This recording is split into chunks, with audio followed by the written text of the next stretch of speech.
ഇത് എന്റെ അമ്മാവനാ. പിന്നെ അമ്മാവൻ കാശ് വാങ്ങിച്ചില്ലെന്ന് പറഞ്ഞു. അമ്മാവൻ കാശ് വാങ്ങിന്ന് പറഞ്ഞത് ശരിയാ, പക്ഷേ ഞാൻ എപ്പോഴാണ് ഇതിന്റെ കാശ് വാങ്ങിച്ചത്? അയ്യോ, അമ്മാവൻ കാശ് വാങ്ങിന്നല്ല ഞാൻ പറഞ്ഞത്. പറഞ്ഞു അമ്മാവൻ കാശ് വാങ്ങിച്ചെന്ന് പറഞ്ഞു. എന്റെ അമ്മാവൻ കാശ് വാങ്ങിന്നല്ല ഞാൻ പിന്നെ എന്റെ അമ്മാവൻ കാശ് വാങ്ങിച്ചത് നുണച്ചിനങ്ങാനും പറഞ്ഞാലുണ്ടല്ലോ. പിന്നെ നുണ പറയുന്നതിന് എന്ത് വിളിക്കണം? സത്യമാമ എന്ന് വിളിക്കണം. ഞാൻ പറഞ്ഞത് നേര് തന്നെയാ. ഇത് എന്റെ അമ്മാവനാ.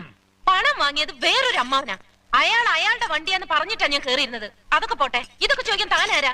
ഞാൻ ആരാണെന്ന്? താൻ ആരാണെന്ന് തനിക്കറിയാമേലെങ്കിൽ താൻ എന്നോട് ചോദിക്ക് താൻ ആരാണെന്ന്. തനിക്ക് ഞാൻ പറഞ്ഞു തരാം താൻ ആരാണ്. അമ്മാവാ, എന്നിട്ട് ഞാൻ ആരാണെന്ന് എനിക്കറിയാമോ താൻ എന്നോട് ചോദിക്ക്. അപ്പൊ തനിക്ക് ഞാൻ പറഞ്ഞു തരാം താൻ ആരാണെന്ന്. അമ്മാവാ, കള്ളു കുടിച്ചിട്ട് ഒരു തോന്നിവാസം പറയരുത്. നിങ്ങളുടെ കൂടെ വന്ന് എന്നെ വേണം പറയാൻ. എന്താ എന്താ ഇവിടെ പ്രശ്നം? ദേ വരുന്നു കാശ് വാങ്ങിച്ച ആള്. അങ്ങോട്ട് ചോദിക്കേ. എന്താ?